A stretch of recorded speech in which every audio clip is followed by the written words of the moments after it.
2025. According to the World Economic Forum, it's a data scientist. The pandemic has accelerated the digital transformation of businesses, which means they're increasingly using data to reach customers. And for the likes of Google, Amazon, and Facebook, they need more employees to create algorithms to help boost users on their platforms. And our next guest aims to train 10 million data scientists across Southeast Asia by 2025. Let's talk to Sharala Azrid, who joins us live. Thank you so much for joining us this morning. Firstly, if you can just talk me through what a data scientist does and what kind of growth you're seeing in the sector. So data scientists, or we call it data literate skills, basically means you take data and get meaningful insights out of that. And what is important is this is needed throughout any industry, be it journalism, healthcare, any part of this industry requires such skills. So hence, it is so important that we launched the Project 2100 to be able to address the huge demand for such critical skills in this part of ASEAN. And you're trying to get more children, no matter their background, to receive this kind of education. Talk me through the initiative. Project 2100 is addressing the critical skills that's required. The pandemic, as you say, have accelerated the demand for such skills. But what has happened is it also blocked the border for such highly skilled talent to come into ASEAN. So what in CADS we saw as an opportunity, because ASEAN has the third youngest population in the world after China and India, and they are craving to have these skills to be instilled in them. So we launched the CADS AI platform, which has a robust ecosystem. We have the government agency working with us. We have great enterprises like Petronas and Axiata, collaborating with us in this initiative. 10 out of 20 top universities is part of the platform. And Merkle, I wish more and more agencies and enterprise will join hands, because we get this right. ASEAN could potentially be the third largest GDP in the world, and no child should be left behind from getting this opportunity. That's what we believe at CADS. And I know the situation is improving, but women are still outnumbered in the industry. And would you say that in this part of the world, the situation is even more dire in that case? 20 years ago, when I told my mom I wanted to become an engineer, my mom freaked out and said, "Who will marry you?" You know that women in this part of the world, culturally, we need the support of the family, and there's so few of us in STEM. So that is why the platform is to ensure that we in CADS could be able to give this support for women to be able to get into data science and data literacy, because there is no biasness in this job that requires these skills. So I hope that we could encourage more women to get on board, because only then we could future-proof one nation at a time and encourage more women to be part of this journey. Firms have been paying 50% more to hire experts with specialized IT skills like data analytics and cybersecurity over the past year. HR firms say it comes amid a shortage of these workers globally and tightened border controls. Chloe Chu reports. Zachary Johnson has a skill that's much in demand in Singapore. The American is a data storyteller in a local human resource firm. What he does is crunch numbers for companies and turn them into simple diagrams and charts for meaningful business insights. A technical data professional is everyone from a data scientist to data engineers who understand the differences between different methods of detection of outliers and clustering. There are also non-technical data professionals like myself who understand how we collect the data, to how we process it, clean it, prepare it, and how we, most importantly, tell people what we found. Such skills are among those most lacking in the country. Others include cybersecurity, software engineering, and cloud designing. HR firms say almost 80% of foreign expats coming in amid tighter border controls are for these jobs. It's set to continue this year, with firms needing 10 to 15% more tech professionals by year end. Mostly, they'll need people who can start work straight away. The pipeline of local talent is also only just beginning to enter the workforce. This whole disruption happened, 3, 4, 5 years ago? We are always told to come out and take a a degree that's professional. So when you talk about data literacy, data scientist, it's a skill on top of what profession you need. And that's new to all of us. If a fresh grad were to have started data science degree 4 years ago, would only graduate like now. IT skills are also most urgently needed in fast-growing innovative sectors such as medtech. For instance, Siemens Healthineers had to hire experts to be cybersecurity experts, but it says their global experience will also help train locals.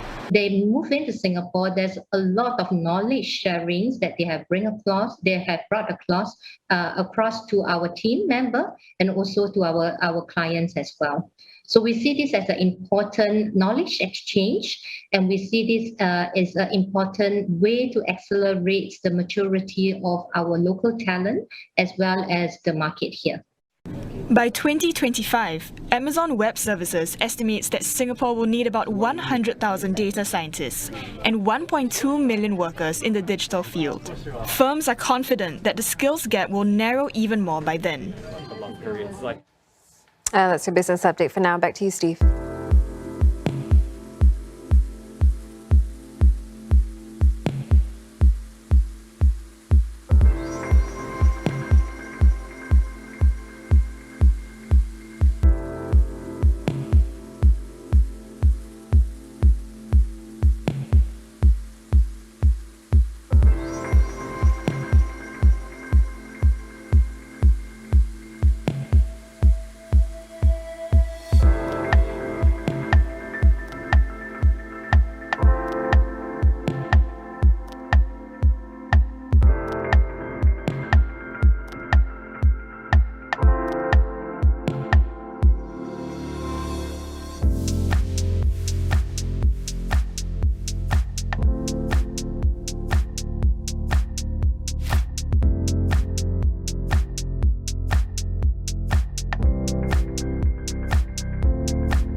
Our CC design on creating a future-ready organization.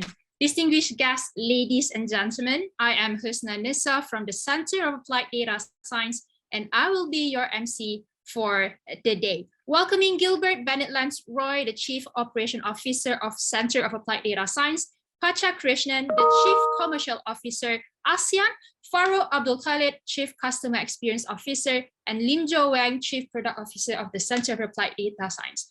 Datin, professors, technologists, honorable guests, ladies and gentlemen. Thank you for gracing us with your presence amid your busy schedules. We are here to discover the top trends CEOs need to know about data-driven organization, and our objective is pretty simple. It is to get and provide the latest insights on how data-driven organization are the next innovative form of business organization in the 21st century. There will be 4 different sessions altogether in the expense of 20 minutes each. And what are the topics about? I'll let the surprise unfold as we go. We'll have a quick break in between where you get to have a conversation with our panel speakers and engaging with other participants through our breakout rooms later.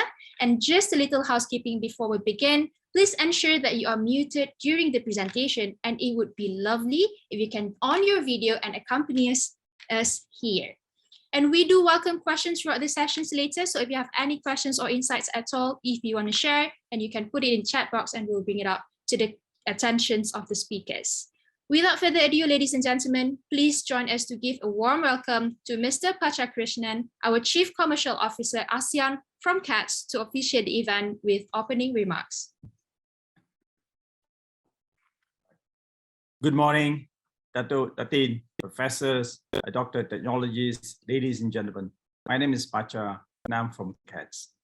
Before we get started, I would like to express my sincere appreciation to the organizing committee working hard to put this event together. So it's a pleasure to have all of you here today to be part of our first virtual event in 2022. Well, we intend to have this event in a physical form, but due to the rise in COVID-19 cases, we are forced to have it virtually. But nonetheless, the response was amazing, and thanks for being here with us.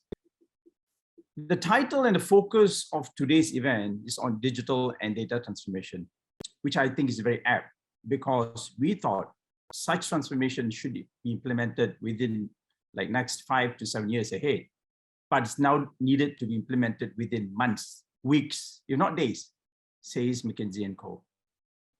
Well, according to Deloitte, 87% of the companies think digital will disrupt the industry, but only 44% of which prepared for it. Let's see how the 44% prepared for it. You'll be surprised. Only 7% of the companies have already fully implemented their digital transformation initiatives. 37% are in midst of execution, and 44% have only just merely started the journey. So this is based on the studies and results it came out through. But there's a massive risk in going digital, as 70% of digital transformation initiatives fail to reach their goals. Of the 1.3 trillion that was spent on digital transformation last year, 900 billion went to waste. It's a staggering number. So hence, we all here today try to figure out how best can we learn and unlearn some of the mistakes or some of the challenges that we went through.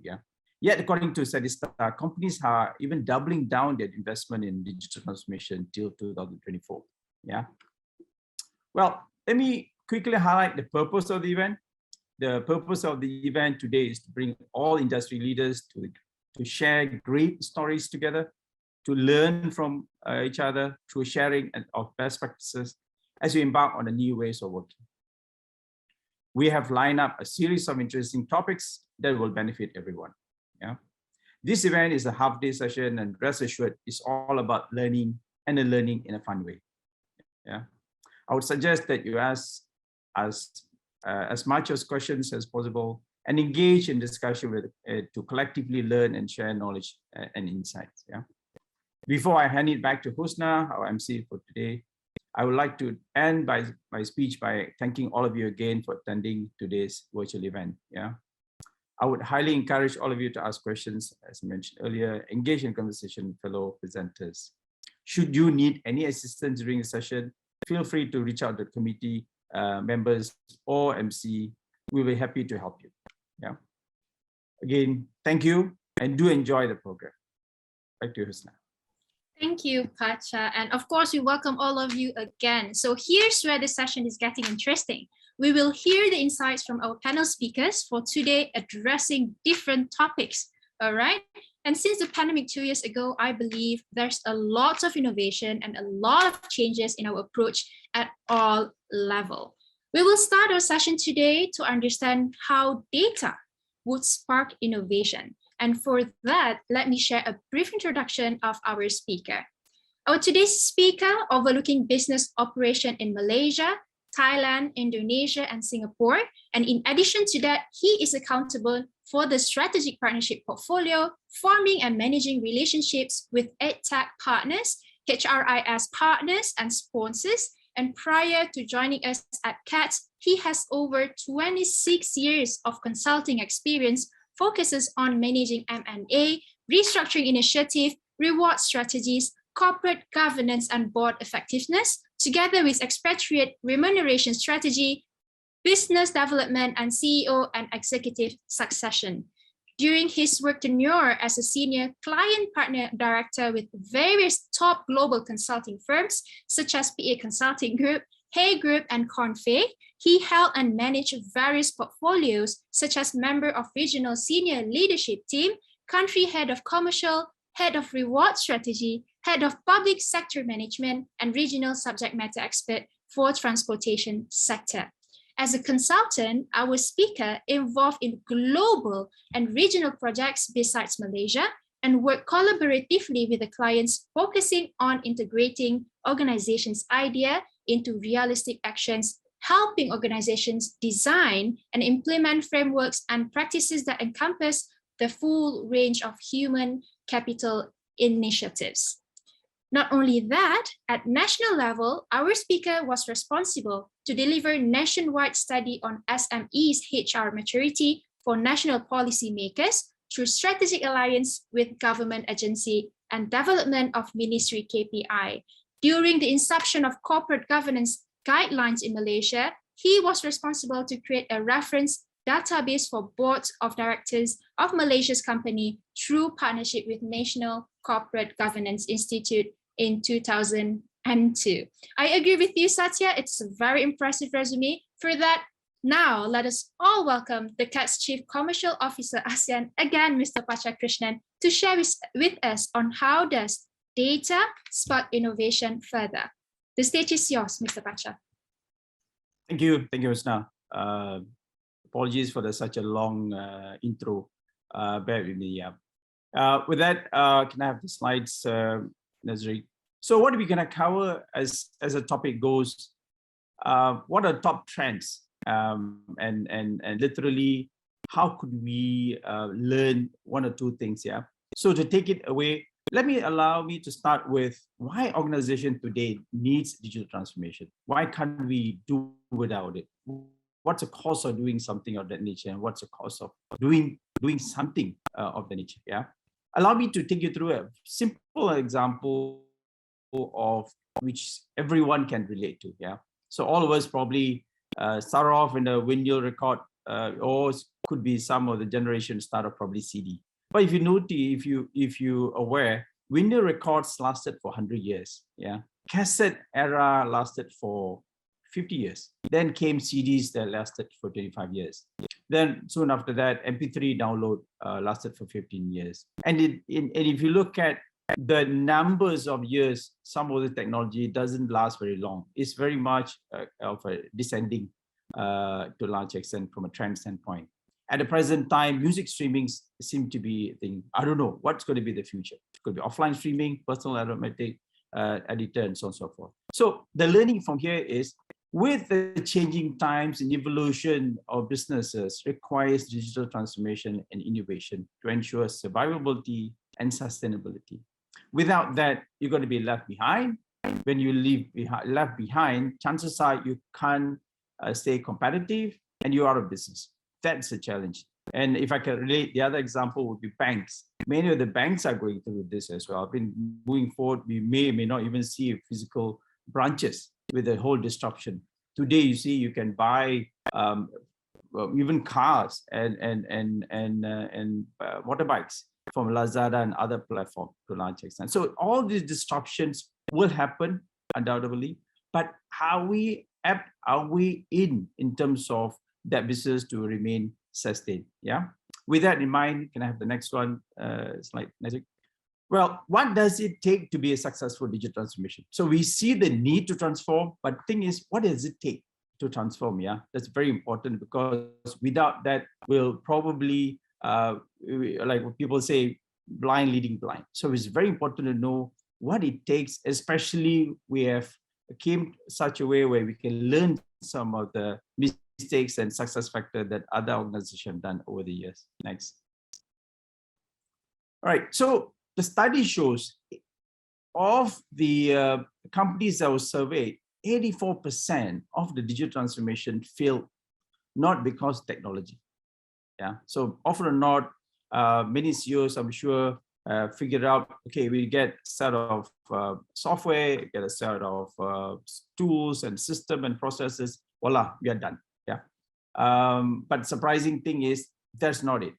And 84% is a huge chunk of number for such a large investment that has gone away because we didn't get it right. So the question is, what is that we need to get it right? Next. What a staggering number, as I said, a couple of minutes ago, 1.3 trillion was spent on digital transformation in 2021, and 900 billion went to waste. And the key question is where it actually buckled. Where is there something that we need to pick it up and get it right the next round? Next. Again, it doesn't stop there. If we have seen the rate of failure and people are actually looking at doubling down the investment, more so we need to get it right. I think that's the information and awareness that what one should have. Next. Well, allow me to take you through in our own experience in CADS, working with large enterprises for the past 7 years, ranging from public sector to government agencies to even conglomerate and enterprises. Yeah. For example, there's one particular example in aviation industry where this particular organization have embarked on buying tools and building dashboards and which cost about 15 million. 18 months down the road, they realize it's not working because people do not know how to use it, do not know how to appreciate it, and hence they figure out that it's not working. And those systems are not interconnected as well. So what can we learn from this? Not putting people in the right of the center and cultural cohesiveness across organizations support the overarching strategy. So you may have one particular department try to figure this out themselves, and then eventually it actually do not get stickiness, do not get traction with the people who's really manning it end of the day. Yeah. Similar case in energy industry where they have a huge bunch of data that they want to manage, and it was purely done based on using a technology powerhouse. And then what really happened was people don't really understand overall overarching vision and the strategy behind it. As a result, there was small passionate team that was trying to crack it, but it didn't go anywhere because the rest of the organization did not appreciate it.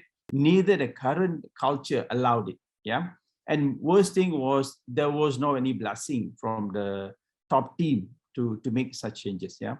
We saw that again in the automotive industry, where we find that the whole integration of building the huge massive data together was eventually halted after 7 months because it was not integrated with other parts, and eventually people don't have the skills to manage and so on.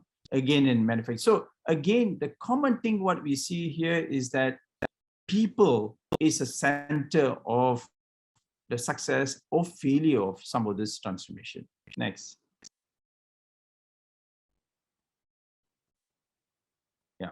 So key question is, the $1 million question is, how do we overcome these obstacles, especially this huge investment that will take place in the future?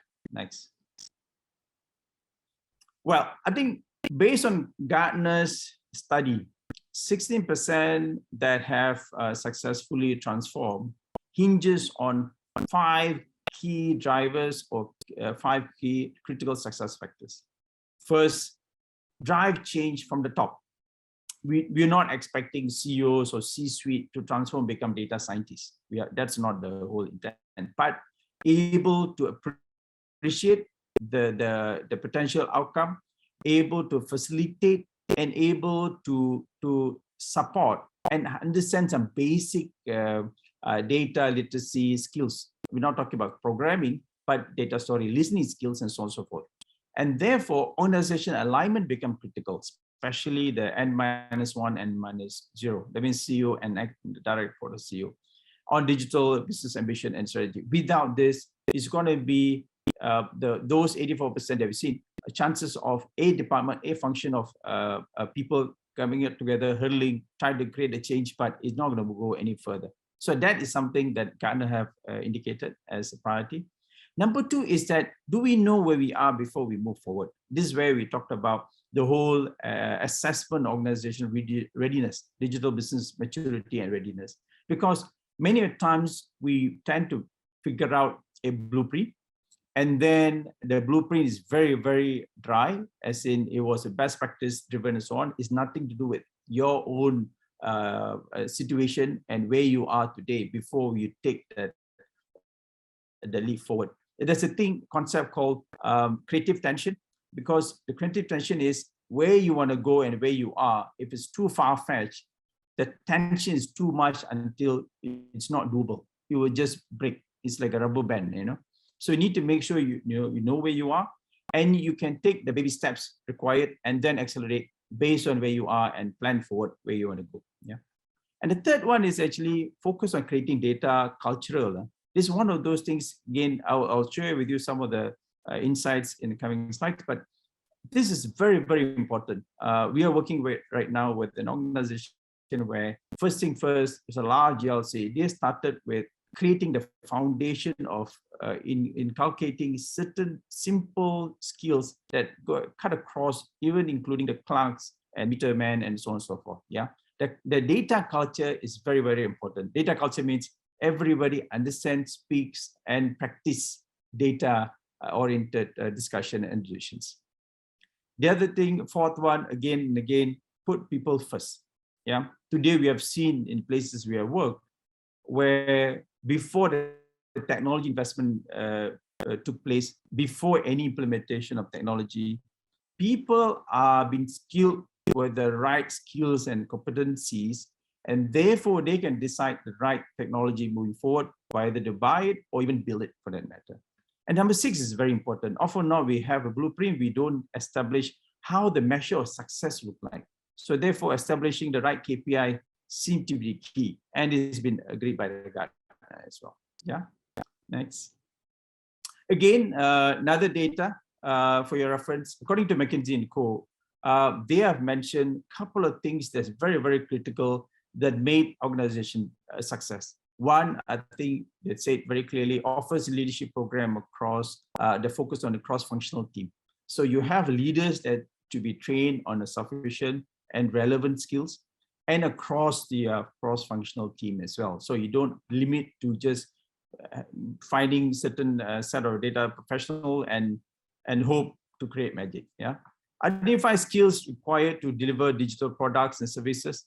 This is very important. I think today you probably realize a lot of organizations getting into this concept of developing a digital academy.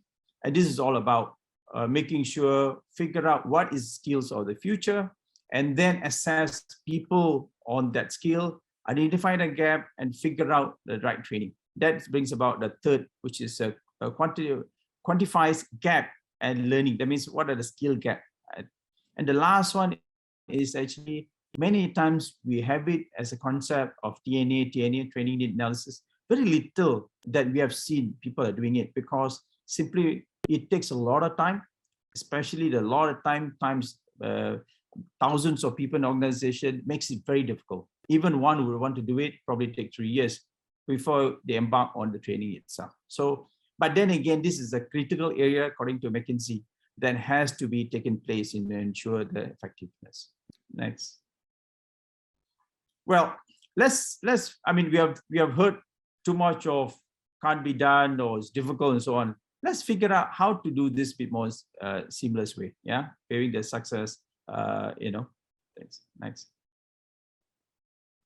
Well, again, I must say that 53% digital transformation halt organization failed because we heard it earlier, because people fail or organization fail to equip employees with the digital and data skills.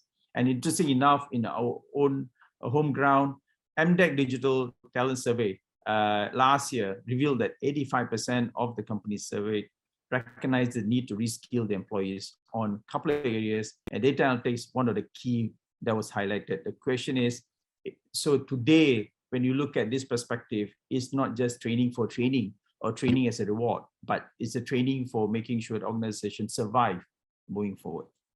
Next. All right, how do we get it the first time right? Yeah, I think it's sometimes they call it fail fast, but it's important also we make sure we mitigate the fail fast in a more structured way. So we have calculated risks that involves in it. So reimagining the workforce requires both digital savvy leaders and a workforce with the capabilities to make digital transformation happen. Next. This is important as well. When you talk about skill, let's understand what is the critical skill. If you thematically put it together, in today's context, many of the organizations already striving and struggling to get to where it should be. And to put a weight to it, allow me to also explain in 2025, what are the top 10 skills that's required, yeah? But there is some similarity of what we have top 10 in 22 and was going to be top 10 in 2025 with exception of additional skills required in 2025 would be technology use, monitoring and control. Second is technology design, programming, and third is resilience, stress tolerance, and flexibility. Yeah, but let's focus on 22 skills. Yeah. So one of the things that really came very strongly was analytical thinking and innovation. Is very, very important there, because this is where I call it the COVID has made organization to fast forward their thinking and the need to change, not 2 years from now, but today. Yeah. The other thing is active learning and learning strategies is very important. Third, creativity, originality, initiative, because if you don't have creativity today, it's going to be difficult. If you don't have the creativity of some of the leaders in the past, we wouldn't have a Grab and a Lazada of the world. And this is where they're taking center stage of the share of wallet of people. Yeah. Technology design and programming, critical thinking and analysis, complex problem solving, leadership and social influence, emotional intelligence. I wanted to emphasize this as much as we're looking at other skills. I think the human skill had to be balanced up as well, as much as we're looking at technical skills, reasoning, problem solving, and ideation, and system analysis and evaluation. So these are the skills that is critical today, over and above the technical skills or functional skills that are required to propel the whole transformation. Thanks. All right, so we want to simplify how would an organization would to get it right the first time with a minimal disruption and in a very seamless way, as much as what we've seen in a couple of slides back. It looks very challenging, very difficult. What we want to share, and we have done for a lot of organizations that made it a success, we like to share with all of you today. Yeah, with that, if you can have next. Okay, learning from all those studies by Gartner, McKinsey, Deloitte, and even MDAC, how would simple steps will lead to a success? In CADS, one of the things that we realize is that moving forward, we can't do stuff in the old way, in a more physical way. It has to be technology, and the process has to be a bit more seamless. Here, I think you probably see in front of you 5 chevron. Yeah. So the first 2 chevron talks about how you're going to treat the organization, and the last 3 chevron talks about the people side. Yeah. First 2 chevron talks about literally. Remember we talked about understanding organization readiness is very important. So this is where I think the data-driven organization maturity that we have done over 150 companies, organization take that will really tells you in the 6 areas or 6 pillars of being data-driven organization on technology, strategy, organization, talent, and so on and so forth. You'll figure that out. Based on that, you can then prioritize which initiative in a chevron number 2. Once you have that, then the rollout or mitigation takes place. On the people front, we'll start with understanding literacy assessment. That means what are the skills you have today, what are skills you require in the future, identifying the skill gaps, and then looking at the whole education, which is how do we deal with it? Because especially this kind of training, unlike a typical training, you need to go through assessment pre and post each module. And then I think the last thing is very important, where a lot of CEOs has this issue of how do I train and train and train, but nothing is happening. But this is where I think the incubator will really help to understand the business use case and then produce the outcome. Yeah. Can I have next, please? Well, I wouldn't belittle too much on this, but these are the issues that we've been facing, or rather not we are facing, but we are explored with a client that they came back and say lack of reliable vision, how to find data scientists, even if you find that they're quite costly. So what do we do, and so on and so forth. In the interest of time, maybe I go to the next one. All right. So how does the whole learning map will look like? As I said earlier on, for leaders, you don't have to go through a technical training. It's important to have very simple data literate leadership training, data story listening skills, or Harvard program of making sure awareness. And they should be a huge proponent to inculcate the whole, curate the culture and facilitate the culture building. That's where the data leaders comes in, or top team. Then you have a data professional. These are the cohort of people that would become the engine room in each of the function to make sure these are the people understand how to manage data and produce the what we call forming hypothesis and testing those hypotheses on.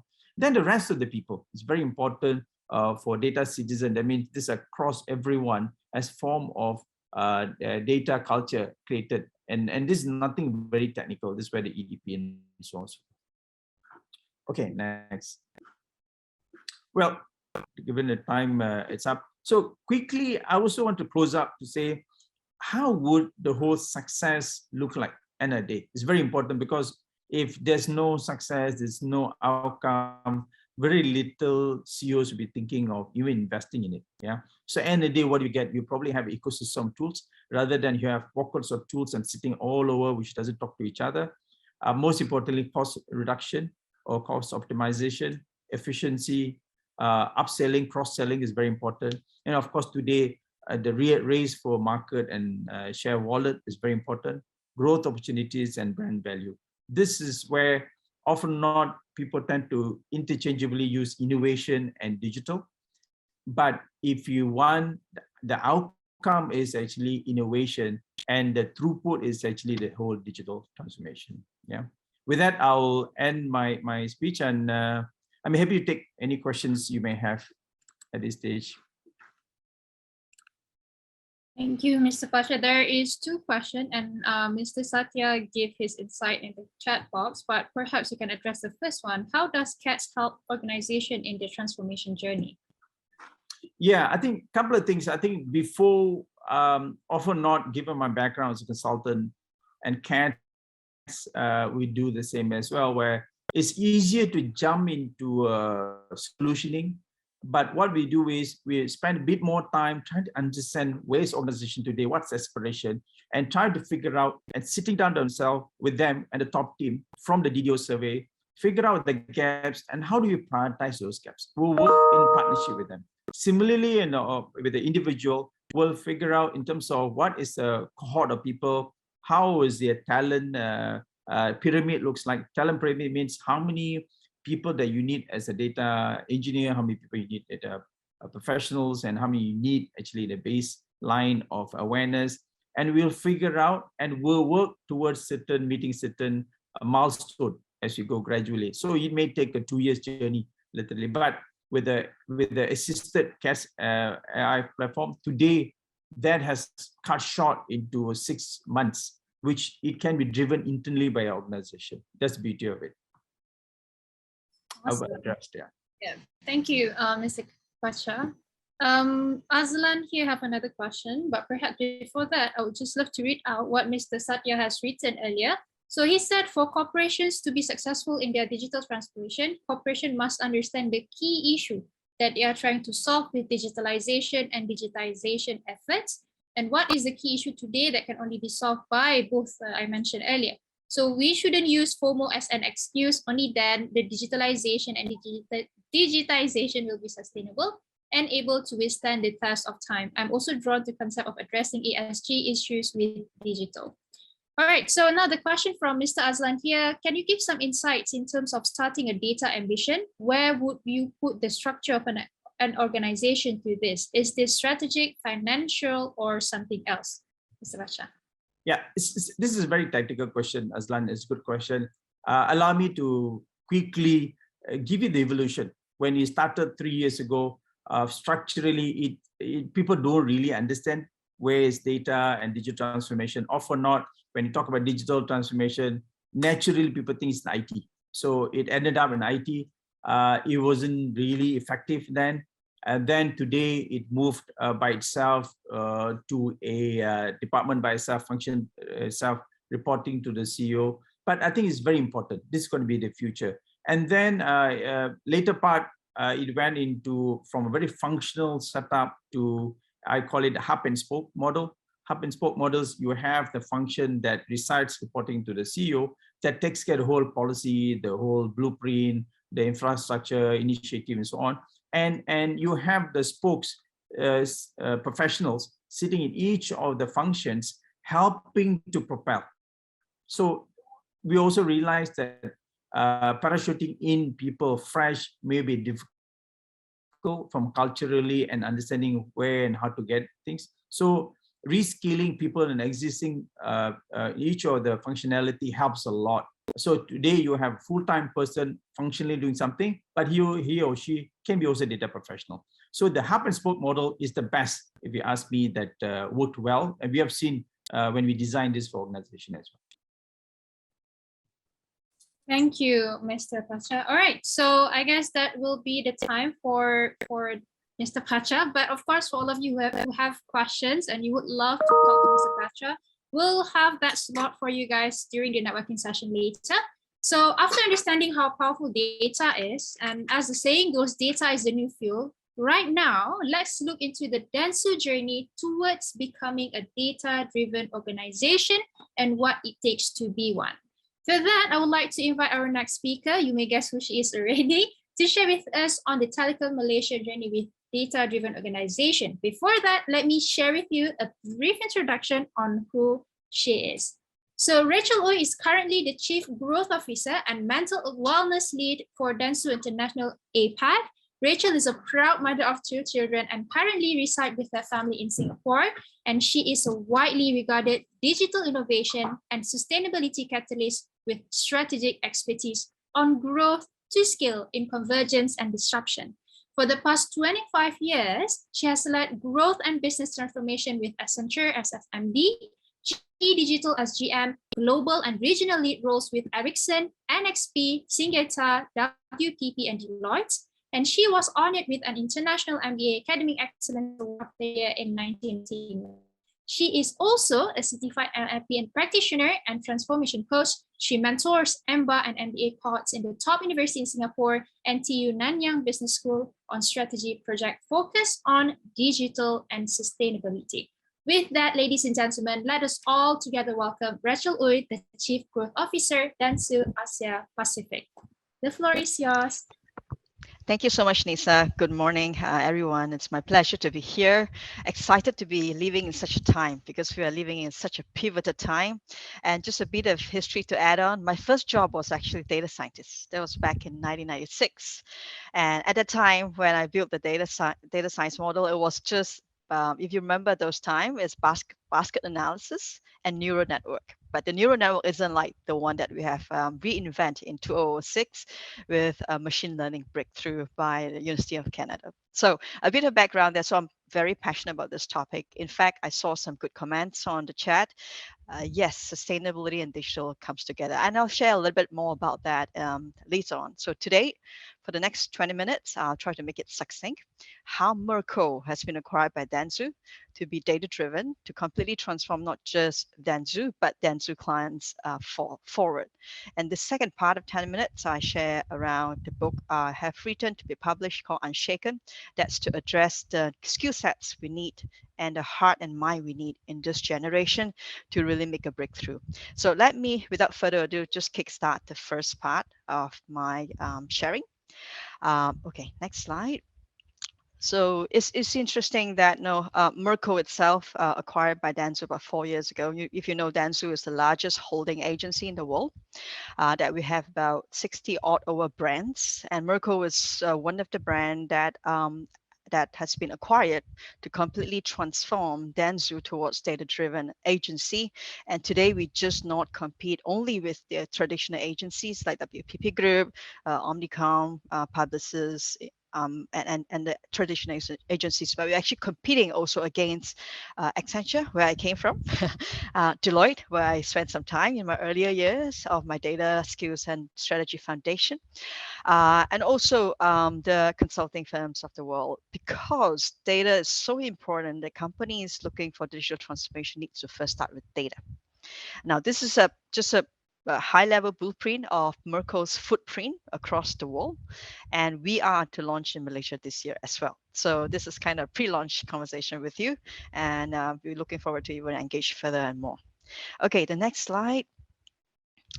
As I mentioned, dentsu is the largest holding company, and we do have 3 business lines. So traditionally, we have creative and media parts of the, like any typical agencies will have. Merkle is the CXM. CXM represents data, digital, more importantly, CXM. CXM represents customer experience management.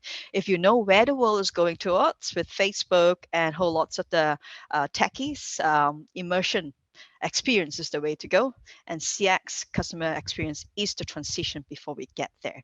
So the foundation again is not just digital transformation but data transformation. So we are right in the sweet spot, and I'm so proud to be myself in the sweet spot as well, because my whole 25 years experience really surround around data, digital transformation, and moving on to sustainability. So yeah, so very happy today to be here. Next slide. If you look at the journey of Merkle, we literally transform ourselves from a very data foundation. If you remember those days in 1990s, talking about direct marketing, I'm sure Dato and Datin, and we are at the C-suite level. Remember those days? I remember those days when it just started as well. When I have a chance to kind of turn direct marketing to database marketing, to email marketing, to interactivity, to mobile phones, and then open up the gates to a lot more to digital and now today customer experience. So Merkle has been through the whole journey. That's how we have grown. If you click the next slide, that is completely aligned with where the market has been moving towards. That's why Merkle is so strategically placed to really transform not just within dentsu but for the clients today. So if you look through today, we are kind of caught in a third data party world still, with the cookies. If you're familiar with marketing, that's how the world goes. But like myself, I've got multiple screens, including mobile. I don't even read emails anymore. So those are not effective anymore with omnichannel. But moving on to the innovation, that is so critical. And what's to come, which I'll talk a little bit more about Unshaken, that's a disruption that's even at the scalable manner called digital genesis. So we are right in the spot of the whole entire evolution as dentsu progress with Merkle in the context. Next slide. Let's go to the next slide as well. Now, what are the analysts talking about us and out there? So they describe us as this agency would challenge you to rethink your status quo in ways you might be ready for. So having my past 14 months from different backgrounds, if you understand, I see a very clear differentiation in dentsu or Merkle as opposed to traditional consulting firm where I came from. Is this now in a very traditional consulting environment, it's completely structured. Out of the box thinking is kind of missing, especially the creativity part is completely missing. Though innovation is there, the skill sets to scale the operations is completely there. But moving forward in a highly disrupted environment, the distinct difference of creativity is so crucial, as what Pacha just mentioned as well. So this is exactly how Forrester Wave has described us to rethink. So that's how we can also partner up to rethink how the ecosystem could look like in digital genesis to come. Next slide. I won't touch too much about on each of this, but basically we have been classified as the leader in multiple analyst forum, including Forrester and etc. So in that, to play that role in that the upper part, is going to take a lot of effort. And as you know, we have actually transformed ourselves and aligned ourselves to where the market is going for the past 20 years. So I'll skip this to the next slide. Now, this is important because we talk a lot about digital transformation, right? So, what service do we provide? So, in addition to digital transformation, data transformation, today we talk a lot about that. So, in this, we do a lot of efforts around cloud solutions. I know a lot of companies are still on-premise setup, and that's where, in the days of my Accenture, I see a lot that are coming up, and I expect a lot more going forward as well. Data management, that's a very basic to start with. Before we get there, we need to have the data literacy before we go to data management. So CADS, you have CADS on for helping you in the right places to have those readiness before you even get to data transformation. I will mention the rest, and CX consulting is important because when you have the tech on data, but you don't have the understanding of customer journey, especially towards immersion experience and CX immersion, you lost touch with the clients and customers, and that's where the revenue is generating.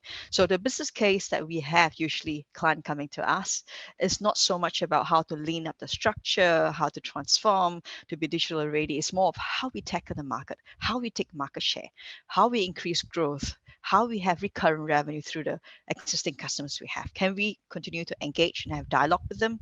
Do we understand their journey with us so far? So these are critical questions to start understanding instead of being completely IT driven.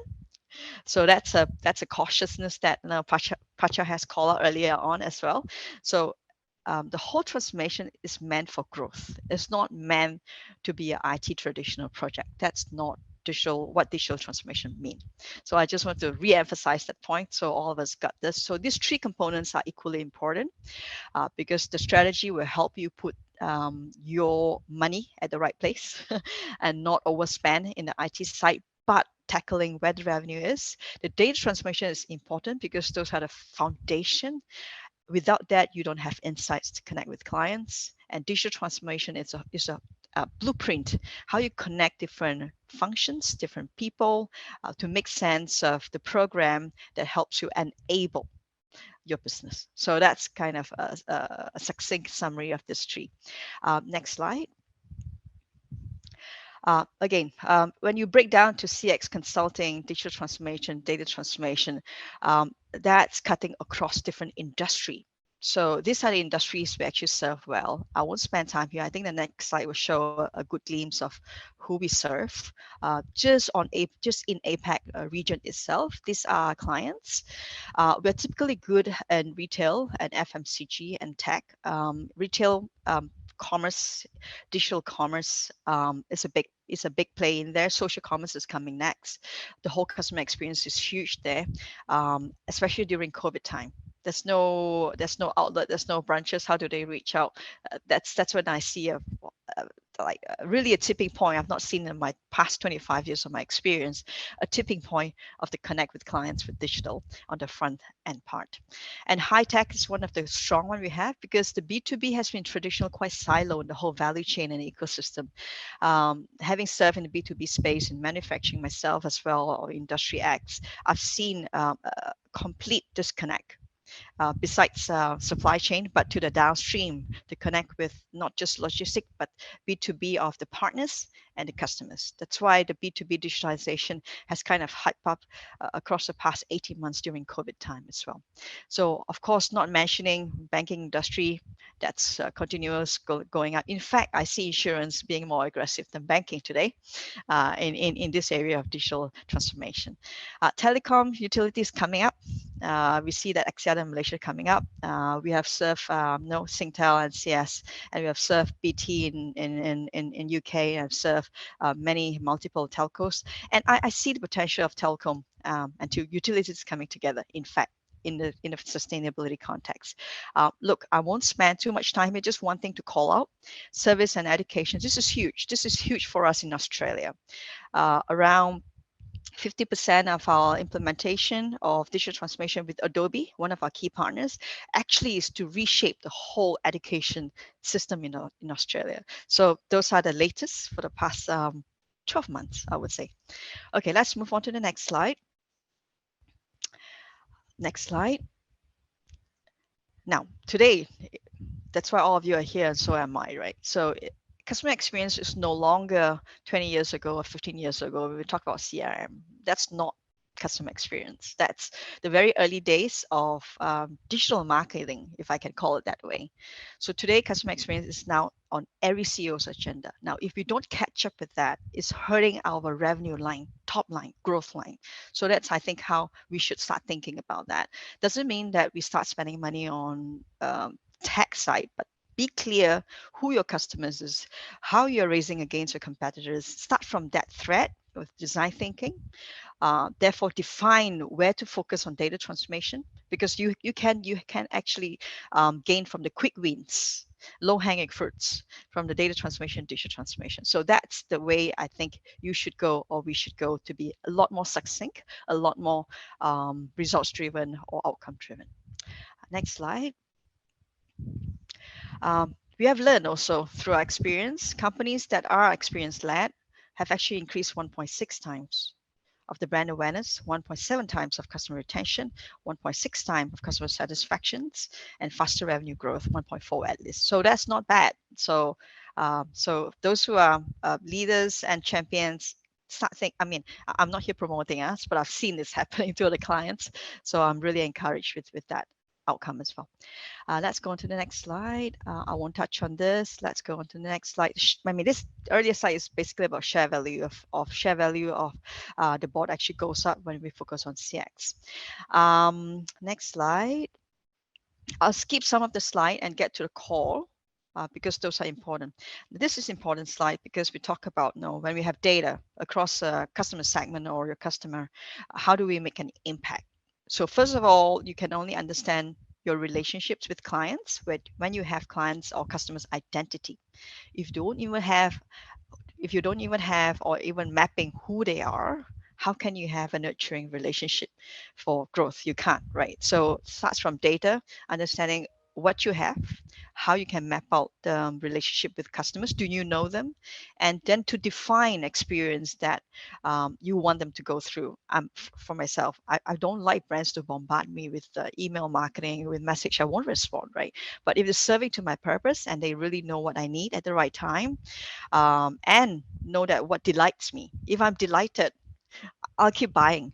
So as simple as that. So the experience definition is important, and therefore the smartness with data and intelligence, defining moments of truth is important. We talk a lot about this. I remember back in Deloitte days, like 20 years ago, we talked about this, but it wasn't the right ecosystem at the time. It was very silo, just email, just database marketing, just mobile phone afterward. But now we live in a very different world. So when we shift that mindset from then till now, in this context, we can do a lot more. So let's not use what's successful in the past because it's not relevant. Let's look at how the landscape has changed and redefine that. I think everyone needs to rethink and redefine it at C-suite level. Okay, next slide. Well, these are the nuts and bolts. I just want to show you a glimpse of, when talk about awareness, engagement, shopping, service, loyalty. We have mapped this out across different activations and capabilities. This is kind of a blueprint. I won't spend too much time. I'm not running a workshop today, but I just want to give you a glimpse how good looks like, right? So one of the issue, this is an important slide, because one of the issue that brands or companies go through is they have very silo functions in an organization. That's where the problem is. When we have silo functions, we are not understanding customers to have a stitch across engagement for their good experience at the right moments of truth. Then we're just spending money, but not being effective by functions, by campaigns, and by marketing spends and efforts. So it's not driving outcome. So because of that, Merkle, dentsu, we have expertise and we partner with partners like Salesforce or Adobe to really scale this to make sure it's stitched together. So I'm sure some of you heard about ad tech, experience tech, commerce tech. Now, it doesn't work with a silo. So key call out from this slide is we need this to be stitching together for the benefit of customer experience. Okay, next slide. Yeah. yeah, I'll finish here for the first part. These are the partners that we partner big time with. I'll give you a good understanding, right? In Australia, we have a large business in New Zealand as well. There in this region, a lot of digital transformation projects we actually partner big time with Adobe and Salesforce, for example. In Southeast Asia, we partner much bigger with Google. Salesforce, we're ramping up. Adobe, we are starting to penetrate some of the market as the market matures right now in Southeast Asia.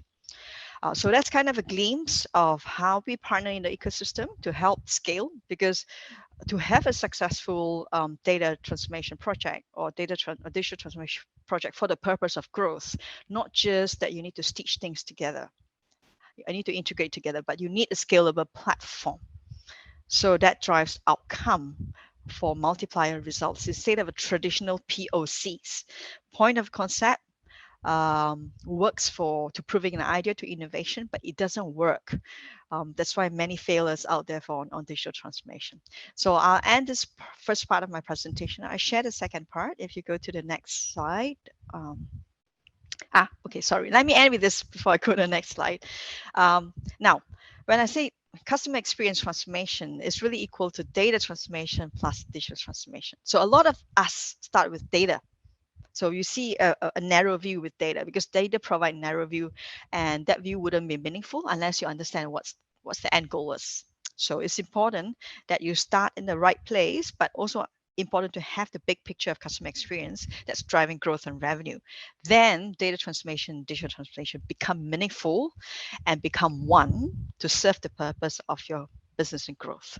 So that's our approach. That's our approach.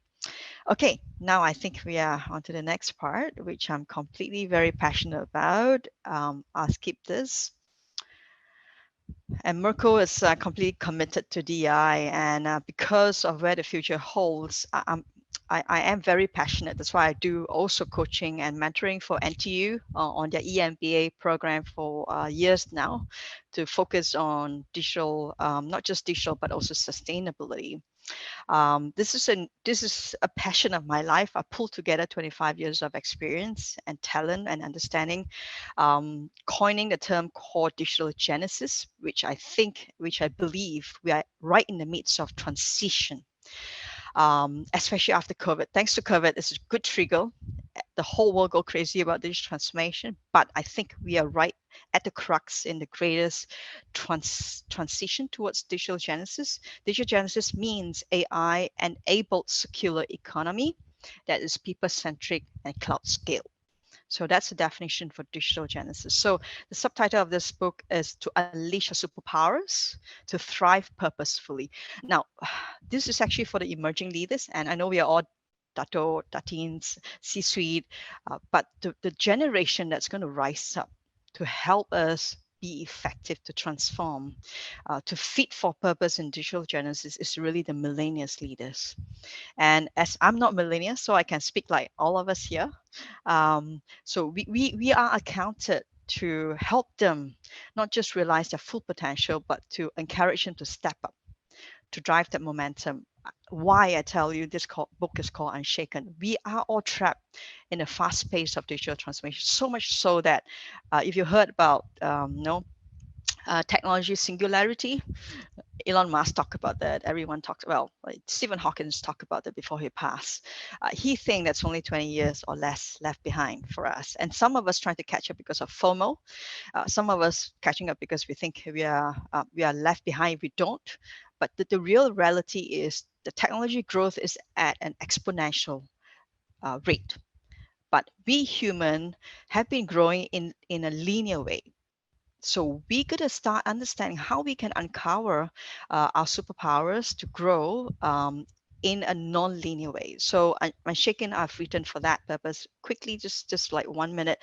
The first part of the Unshaken is to denote and to crystallize how digital genesis looks like. Because a lot of us, including especially millennials, if you look at the statistics in Australia, there's so many suicidals happening at millennial level. And we are going through a mental stress, a mental well-being stage where this category of our leaders are most impacted with wellness challenge. So for them to, and you know, anxiety comes from uncertainty. That's a root cause of it. As long as we stabilize how future looks like, which is the crux of this book, Digital Genesis, how it looks like, hopefully that helps stabilize the mental state of where the future is. And there's whole lots of opportunities. One chapter of the book talk about today, right now, is a great wealth transfer happening. So as great innovation happening. Now, as long as we stir the right leaders up to be ready for it, as human, we can take governance, we can take authority to work with the AI, not to discount them, but to work with them so we are able to grow exponentially as well. But the governance and the leadership is utmost important. So Ashikan is meant for that, and unleash the superpowers. I've developed a framework called the Growth Trinity to call out not just the aura, because Trinity to me has got 3 facades. The aura that consists of the talent, and the skill set, the strength we have. We are all familiar with strengths, right? Strengths finder, but this is so traditional, but we have not tapped on a talent, nor we tap off the value, what we are called for. So once we uncover that, which is the book will guide you through, that's to maximize our aura. And the second part of it is the realm. Now, realm is where we operate. All of us are kind of IT savvy these days. If it is point solution, you can't scale. But if you plug into the cloud on platform, you scale and you can upgrade yourself. Same for the realm space. So today human is just functioning on human intelligence, on the left brain, because the education system has shaped us that way. But if we look at the mature leaders like you, all of you, we use our whole brain, and I call whole brain intelligence. This is when the right brain comes in, the EQ, the CQ, curiosity quotient, the AQ, adaptability quotient, whole lots of Qs come in with subconsciousness. So the whole brain optimization is definitely beyond AI can replicate. The next level is neuroplasticity, where I'm certified as NLP coach. That's where we are able to transform and shape the neural networks that's natural in human being, from mind to heart and to guts and to the nerves, how we can transform ourselves effectively. And that's a skill sets to help people who have suffered loss, grief, to change their life as well. So very powerful. And lastly, spiritual intelligence. That's where your belief sits. So the moment we learn to operate in the right maximum aura and realm, that denotes who we are with identity. And once we have that, we are able to thrive. The next generation of millennials able to thrive, or your leaders able to thrive more purposefully in digital genesis, because all of us have digital twin. If you're not stable here, we won't be stable in undefined world. So I'll pause there, and the next slide, I've kind of verbalized this. So it's going to be launched on 8th March, International Women's Day, next Tuesday. The next slide. This last slide. Okay. I'm not here to sell book. I'm not making money. I'm passionate about this generation. So as a means of my giving back, this is the book available. So I don't encourage you to buy a hard copy if you want it for your leader, because it's not sustainable well to the next generation with printing. This is just in need. If you need that, we can provide that, and I'll work with CADS on this as well. Yeah, so this is a call for the leaders to step up, to help your leaders to step up as well. I'll pause there, and I'll hand back over to Nisa, and then we can interlock at the chatting session later on. Thank you. Thank you very much, Rachel. And we have a few comments coming in. Actually, people are sharing their insights as well. So we have Jen and Go. We're saying it's very true, and agreeing to you, Rachel. In the past, we often learn linearly, whereas today we need to start learning exponentially. With digital transformation challenges, these need to happen even faster, especially in the VUCA age. Okay, and we also have from Satya, he said, I can feel your burning passion on sustainability, Rachel. The need to protect our children and their future generation. I've recently shifted jobs to focus into sustainable strategies to tap into the higher purpose of mine. Gonna get a copy of Unshaken. Awesome. All right, so that's the time that we have for Rachel's session. If you guys have questions later and you want to talk more about the book, or even the address issue by Rachel earlier on, you can do that during the networking session later. She'll be in room 2, and more information about that later. All right. So also, thank you so much, Rachel. All right. So now we have heard about how data spark innovation earlier on, and we have heard about the journey from Rachel earlier also. Now maybe we are thinking about the tools, right? How should we go about it? Where should we begin? We are happy to welcome our next speaker to share on how to achieve tangible growth with CADS AI Skills Intelligence platform. Over the past decade, Mr. Weng has built his professional career in the area of human capital transformation and strategic talent management, covering a wide range of the HR spectrum as a management consultant. And in his previous role with Willis Towers Watson, he was the practice lead for organizational alignment. He specializes in operating model and organizational design, people strategy, workforce planning, and job evaluation. His breadth of knowledge also expands to include competency modeling, rewards management, talent management, and performance management. Apart from all this area of expertise, he often assumes the role of project manager and subject matter expert, leading team members in ensuring multiple complex modules are being integrated seamlessly. Without further ado, ladies and gentlemen, let us all welcome Mr. Lim Weng, the CADS Chief Product Officer. Hi, thanks, Husna, for the great introduction. I think that's too much of an explanation of what I do. But anyway, thanks and thank you everybody for this morning. Right, thank you for your participation, and thanks Rachel. I think when Rachel was talking about millennial leaders, I think I fall into that segment. So I think I'll be very interested to read the book that you have as well, coming out on the 8th of March. So that's something to really look forward to.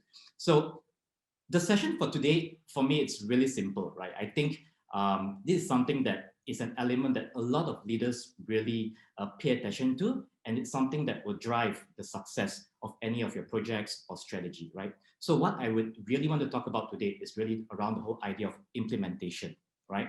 So while we talk about culture eats culture eats strategy for breakfast, right?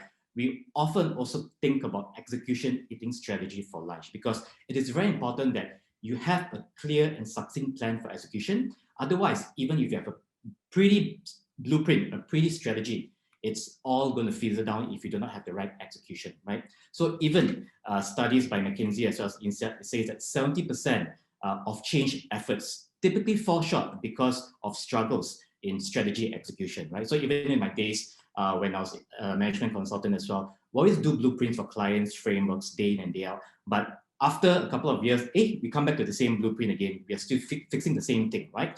And most often than not, it's because there's no well thought out execution plan in play. And you've seen, what Pacha spoke about just now, we can have a great strategy, but if there's no great execution, it's also a waste of time, right? So the same can also be said for the talent agenda. So one of the key success for any execution is really around the whole talent agenda. But before we move into that, maybe let me just spell out some common execution challenges when it comes to the talent agenda. I think this comes back to the question that I think one of the participants had as well around what are some of the solutions that CADS can help when it comes to transformation. And I think this is where we can talk about this in this presentation as well, right? So let me spell out 3 key execution challenges that most management as well as HR professionals faces, especially when you do this, right? So the first one is really around that whole limited visibility into employee capabilities, right? If you have no idea in terms of what are some of the skill gaps within the organization, what are some of the strengths as well as weaknesses, right? People most often go into a spray and hope approach, right? I just hope that, if I give everybody this particular program or intervention, everybody, will be great at it, right? But the truth is further away from that, right? So we really need to understand what is the current capability of our talent within the organization, right? So limited visibility into employee capability is something that is a challenge that most people face as well, right? The second key challenge is around that whole mismatch development program. So because we have no clear visibility around our capabilities, very often there's a mismatch of development program. And very often as well, it is very skewed to what the business needs. It's very important that we need to look at what the business needs, but at the same time, we also need to understand what the employees really like and enjoy as well, right? So this is something that I think we would like to actually help organizations solve as well, right? So that's the second key execution challenge around mismatch development program. And the third key common execution challenge is basically around that whole unclear learning and development ROI. So I'm sure a lot of you also face the same challenge. Okay, I've trained this group of people for this particular course or for this particular program. How do I know they actually learn it and actually apply it into the organization?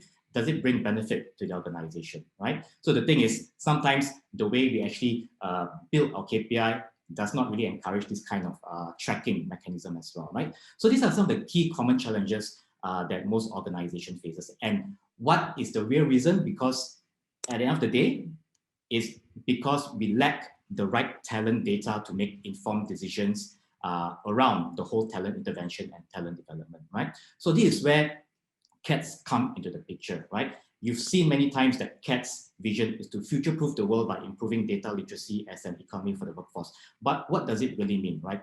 What we are trying to do is we are trying to address and bridge the skill supply shortage, focusing on the most important skills for now, which is data literacy, right? And this is where we are trying to bring together an ecosystem, not just organizations yourself, but we're also trying to build an ecosystem where it includes enterprises like yourself, where you build the market demand, but also we want to bring together the community of data professionals, where this builds and fuels the talent supply for the ecosystem. And also at the same time, we want to bring together government sponsors, universities that would really drive and catalyze this whole talent and digital agenda, right? So that's our vision. And essentially, because of that, we know that we need to build a platform that could really facilitate all of this together. And this is where, like what Pacha mentioned as well, our CADS AI is actually a skills intelligence platform. So what we're trying to do is basically, we're trying to reimagine the planning, execution, and management of skill upskilling, making it more accessible, more targeted, more individualized, and more practical as well as relevant, using data as a key factor for any recommendation. So this then really allows us to actually scale and make things more effective, especially when it comes to talent development, right? So focusing on really around the whole enterprise transformation journey and how we can help organizations. Our skill intelligence platform is actually split into 3 core segmentation, right? And I'll go through each segmentation one by one. So the first key segmentation we talk about is really the whole talent discovery, right? So the objective of this is really to enable organizations to really be able to efficiently and objectively identify, select, and uncover hidden potential and talents within the organization, right? How do we do that, right? So this is something that we want to cover in the skills intelligence platform. So we have an objective way to do this for us to have a bird's eye view in terms of our workforce capability, right? So once we have done the talent discovery, of course, this is where we look into your talent learning, right? So this expands beyond your traditional learning management system, right? So this is where we want to ensure that we have incubator projects, we're able to demonstrate our real-life business use cases using our platform as well, right? And finally is where we talk about talent mobility as well as deployment. And this is something that is very, very crucial to close the entire loop, right? Because again, we want to build a culture, a data-driven culture. And in order to do that, we need to make sure that everybody in the organization is able to speak and do data collectively. And one way to do this is if we are able to foster an ecosystem that drives collaboration, that drives engagement for everybody, right? So these are the 3 key big segmentations buckets that we have within the skills intelligence platform that really helps organizations to become data-driven. And I'll go through each of them one by one. And if you have any questions, feel free to drop in the Q&A session as well, right? So if you talk about the first part, which is really around that talent discovery, right? So some of the key outcomes is really for us to build data-driven talents from within. And how do we do that is basically CADS has a holistic assessment framework that covers 32 data literacy assessment. We also have baseline assessment, and we also have smart skill assessment, right? So what it does is basically it gets participants to go through our assessment framework, and from there, we're able to identify the capabilities as well as the skills of the talent within the organization. Then very quickly, we can identify, okay, who is good at what particular skill, and so on and so forth. This allows us to then map our skill inventory of the workforce across departments, and gives us a very good snapshot of the data literacy capabilities, right? And with that, it also allows us to be able to identify are there any critical areas or critical functions within an organization that we really need to focus on, right? So talent discovery is literally the first step for us to be able to really understand ourselves as an organization, where we are. Are we at, a low level or a high level, and at what functions are we good at, right? So let me just quickly illustrate how it might actually look like from a visual perspective, right? So after everybody have done the assessment that they have to go through, etc., what will happen is basically you'll obtain what we call a talent heat map, right? So this gives you a very objective as well as real-time capability information of your talents across the different functions and across your skills, right? So as you can see, immediately looking at the talent heat map, you'll be able to identify, is there a particular skill set that we are very weak in? So for example, you can see that, okay, Python is an area that, the organization don't really have as well. Data storing, for example, data storytelling is something that we do not have as well, right? So these are potentially areas that we might want to focus on in the future based on the needs of the business, right? So at the same time, you can also identify very quickly, for example, what are the skill sets that is prominent and strong within the organization, right? So for example, machine learning here, you can see it's all green. So very quickly you can do that, and you'll be able to see, okay, from what department or functions that exhibit this kind of capabilities as well, right? And at the same time, because all this information is stored in our database as well, we are able to also identify who are the strong people within the organization. Then these people could be our champions, they could be our ambassadors, they could even be mentors within the organization for these particular skill sets.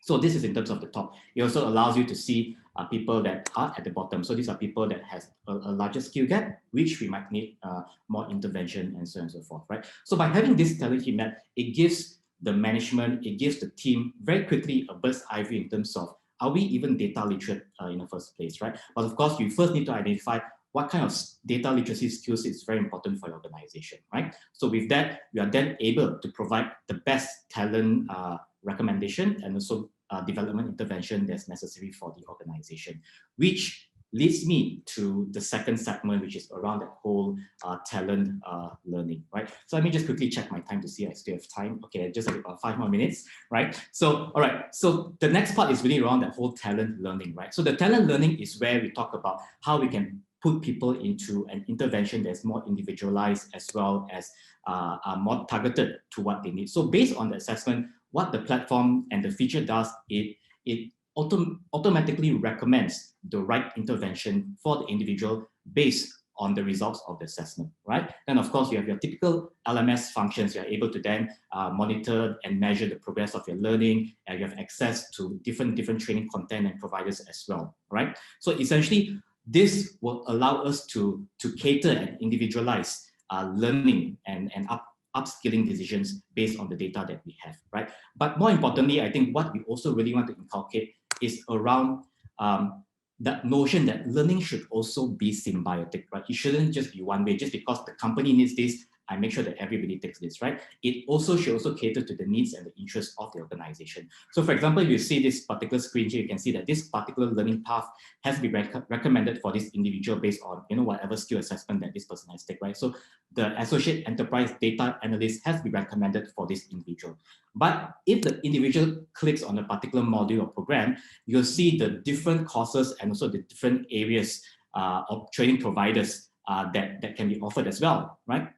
So this is where the individual can click and select that they're interested in this particular course. So for example, they're interested in the Introduction to Programming one-day course, right? And then very quickly, this will translate into something that is being recognized within the management. You can see, for example, how many people have been recommended this particular pathway, but how many people have been recommended as well in terms, how many people are interested in the particular skill sets, for example, right? So you'll be able to see, okay, so I've clicked, I'm interested in, for example, the Introduction to Programming, a one-day course provided by CADS, and it will automatically appear here in the registered interest for this particular skill sets, right? So we want to ensure that we take into account both the learners' engagement and also their interest, and at the same time taking into account the business needs and the business requirements, right? So this is how the talent learning facilitates this whole learning journey and the process. And because of that, we have seen cases where there's higher employee engagement because they really feel appreciated. They feel that their voices are heard within the organization as well. So this in terms of the talent learning segment.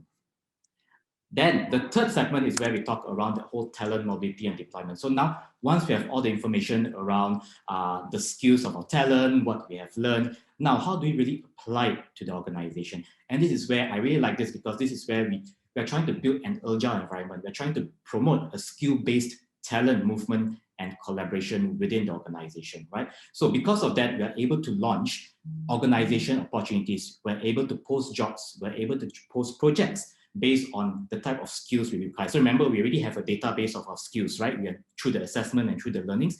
Because we are able to have the database, we are now able to match very quickly the right person to the right job based on the skills required. So you can see at the bottom right there, you can see these are the list of recommended people for this particular job, and you also say the percentage of accuracy in terms of matching, right?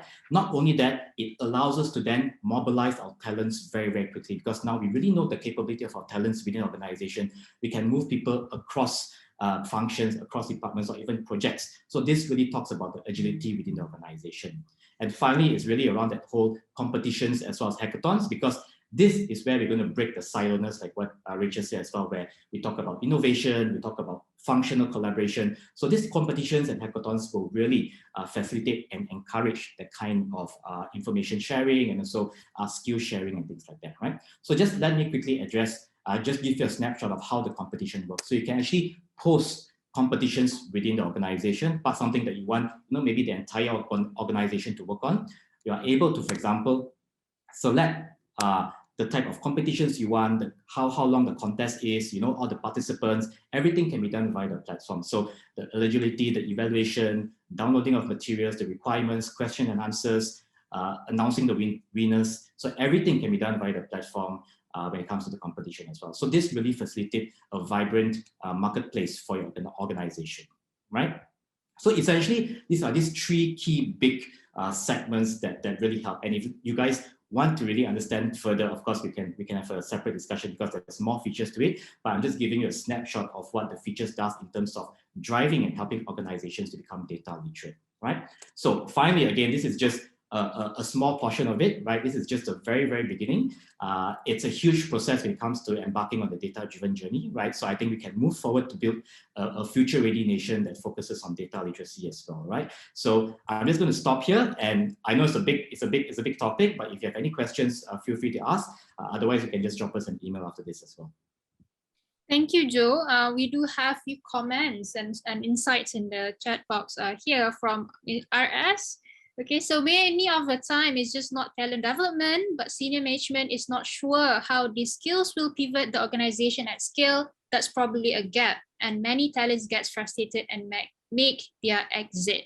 And also we have from Mr. Satya, great talents are talents with skills and most importantly, attitude. CADS talent discovery are, as it seems, revolve mainly around skill set, or does CADS include psychometric assessment to map talent willingness, agility to learn, to contribute across the organization? I've seen talent leave because they just want to do what they are comfortable with, not even wanting to climb up the ladder. Probably you can address that, Joe? Yeah, great question. So what I mentioned was around the whole technical data literacy skills, but in a platform like what you mentioned, we also have this thing called the smart skills, right? So the smart skill is something that measures a person's ability to be, for example, to be able to communicate, to be able to work together. So we have both. We have the technical part of it, and also the soft skill part of it. And this will then give you better information in terms of how you want to, provide interventions or even progression and things like that. So we do have both in the platform.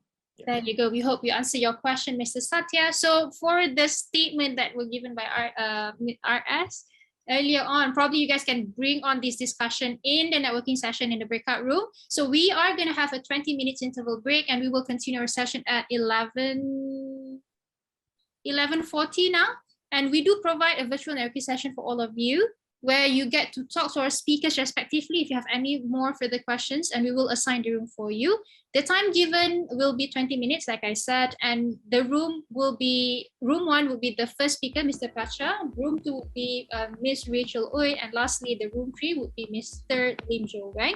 And this session is optional for you. You can come and join us, and you can take this time to drink coffee and have your breakfast for a little while before we come back again for a session with the CEO of Malaysian Insurance Institute later. So we'll see you guys in a bit. Enjoy the session. Sorry, Tengku, we got we connect separately. Yeah, it's okay, Rachel. It's okay. Yeah, Thanks. I missed Dr. Azlan sharing. It was great. He was halfway through. Well, we need to continue that, Dr. Azlan. It seems like you guys are enjoying your networking session and the break.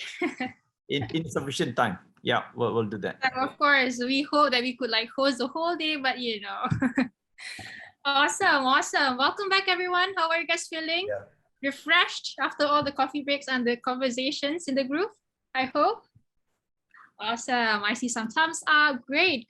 So we are going to go with the next, but we are still waiting for a few more others to come into the room. I think they're still also enjoying their breakout rooms. Do we have everyone else and ready in the group and in the session already, guys? I just need to quick check with the team.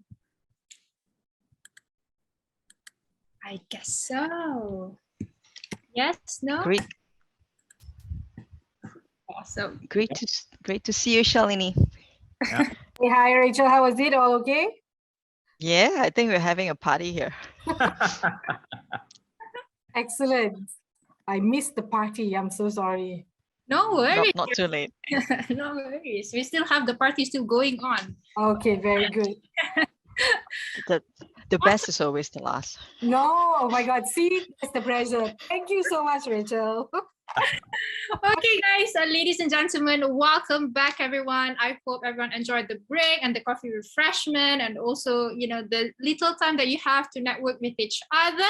We have gone through from discussing on how data sparks innovation earlier on, and then listening to how dentsu journey in becoming a data-driven organization throughout the years, as well as a glimpse of a tool to be a data-driven organization before we go for a break and one party, like Rachel said, and you guys had fun networking with each other. Now, to provide a holistic and complete overview of our roundtable today, we have the final session to discuss on unlocking the value of being data-driven through talent professionalization. Wow, okay, so our next speaker is none other than the Chief Executive Officer of the Malaysian Insurance Institute, MII, the leading professional body and education institution for the Malaysian insurance industry. Shalini also served as the Chief Executive Officer of the ASEAN Insurance Training and Research Institute, I3, in view of the Malaysian Insurance Institute, MII, being given the mandate as the Secretary of I3. I3 is a non-profit organization established by the insurance regulators of the 10 ASEAN members countries and serve as a regional center for insurance education and research focusing on capacity building of regulators and supervisors in the region. Prior to joining MII, our speaker spent over 20 years of her career in various sectors within financial services industry. Like Rachel said, we saved the best for the last. I'm just adding the pressure into it. Now I would like to invite, without further ado, Ms. Shalini Pavithran, the Chief Executive Officer of the Malaysian Insurance Institute, to share insights on how to unlock the value of being data-driven through talent professionalization. Please welcome. Thank you, Lisa. Thank you, CADS, Pacha, Shah, Joe, and Rachel. I'm sorry I missed your session. I know it must have been amazing, but I must check the recording because I can see it's being recorded. So, thank you again. I wish my hair looked like that profile photo that I had, but never mind. It's bad hair day today, but it's okay. Doesn't matter. It's Monday. But I'm standing between you and lunch, and I hope that you find value in this, I think, 20 minutes that I have. And I think the whole idea behind us, I think why I'm being invited by CADS is I'm a huge supporter of what they do. I'm a huge believer in what the mission that they have, and data literacy is as important as literacy today. And if we don't see this now, I don't know when we will, because the writing's on the wall, and we really need to embrace it. And just to give a little bit of context about, I know Anissa gave us a little bit about what MII is. I think if we move to the slide, MII is, we wear many hats. We're an awarding body. We run all the licensing exams in insurance.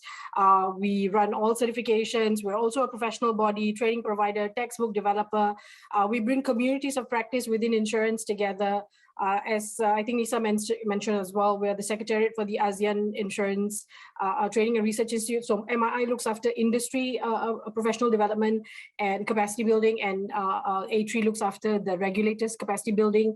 And you know, we're passionate about this space, and we are big believers of the power of talent to really shape the future of the industry. And if we look at next slide, a little bit about how we see, you know, let's just jump right into the conversation as to what we see in terms of how data is being used in insurance, which I think is the conversation that we've been having today. And we can see that in the next slide, please, that the insurance industry generally has relied on data since its inception, you know, centuries ago. And the simple rule that the industry has is a simple equation: better data equals to more accurate risk calculations and higher profits. Now, this reliance on data analysis is what makes insurance really well suited to use predictive analytics, especially, and recent technological developments in terms of computing power, readily available predictive algorithms have seen more sophisticated data analytics solutions emerge. We've seen improvements in customer experience through customer segmentation, targeted offerings, enhanced risk assessments in underwriting, reducing the cost of claims, identifying new sources of sustainable growth, eliminating, trying to eliminate fraud. I mean, that's something that has been the work that the industry has continuously been doing. And as computing power grows, advanced analytics and machine learning methods are really accelerating this trend, which is really exciting times for the industry. It's enabling all the stakeholders across the business to make better data-driven business decisions. And if we look at the next slide, that will tell you about the availability of large data volumes is really fueling that importance of quality analysis and insights in insurance business. We're seeing insurance companies integrating external data sources with their own data sources to gain more insights into policyholders, claimants, and injured parties. With access to new data that you can see on your screen, for example, social media data, telematic sensor data, aggregator policy code data is changing the way industry assesses customers and prices policies. And on top of that, because of KYC and AML regulations, there's a lot more data that we require customers to share with us. It is also moving insurers towards deeper customer engagement, insights, and understanding. So this volume of statistics that the industry can now gather about consumer behavior is really increasing the techniques that they can use to analyze them, and which means that insurers can move away from simplistic rating factors, such as age or marital status, and really moving when looking at pricing premiums or assessing policyholders' riskiness. But there are still challenges faced in combining external data with internal data.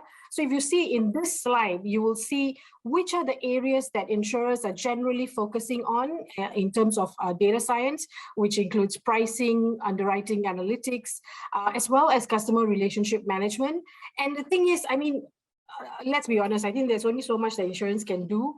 Insurers can't prevent storms. They can't avert global pandemics or turn the tide on product commoditization, but they can take advantage of advances in data and analytics to transform underwriting practices, pricing, and operations. So I think really these are, as I said earlier, these are really exciting times for us. Insurance is known for the amount of data that we collect and the data that we use. But what brings all that information that I shared earlier, what that brings is that insurance companies face several challenges. In the next slide, you will see when implementing data analytics, they often cite human capital, but not so much financial capital or any other asset as the scarcest resource in the current business environment. So that of course is worrying. And if you look at the next slide, is why that urgent imperative right now to narrow that digital talent gap, and why the organizations need to work. And this is not just about insurance. I think it cuts across all industries. So this survey was done by Capgemini on digital transformation, and you will see, you know, looking at the responses from different industry leaders, there's a disconnect between where the need is and the actions that are being taken. So there is an urgent need to hire talent. There's an urgent need to reskill and upskill the workforce, because all roles are now going to have a digital or already have a digital component, and companies need to anticipate and address these disruptions, you know, to employment and skills in a manner that, you know, it's a smooth transition, I think, for the workforce.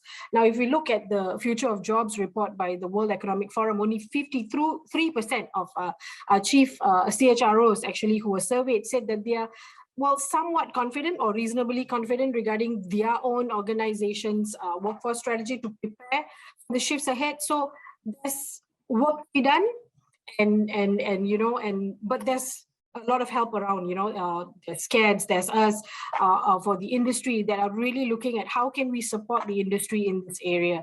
And if we look at this particular slide, so this is a survey that was done by Deloitte of about 420 over senior insurance executives in finance, talent, technology, marketing, in different parts of insurance. And what they say that it's getting harder, if you can see that one thing that they all agree is that it's getting harder to find the right talent, especially in the area of specialized technology capabilities like machine learning, analytics. Cybersecurity is another area that we're also looking at, and that's something that we're also working on. So how do we really strengthen industry knowledge in that area? So now all that's happening, if we look at the next slide, actually is good news. Now, if with all the issues that are happening, and we all understand there's a need to really build or narrow that digital gap, but people always ask about what's in it for them. What's that burning? Is there a burning platform, or what's the value, right? But I think most people understand the value. But I found this McKinsey.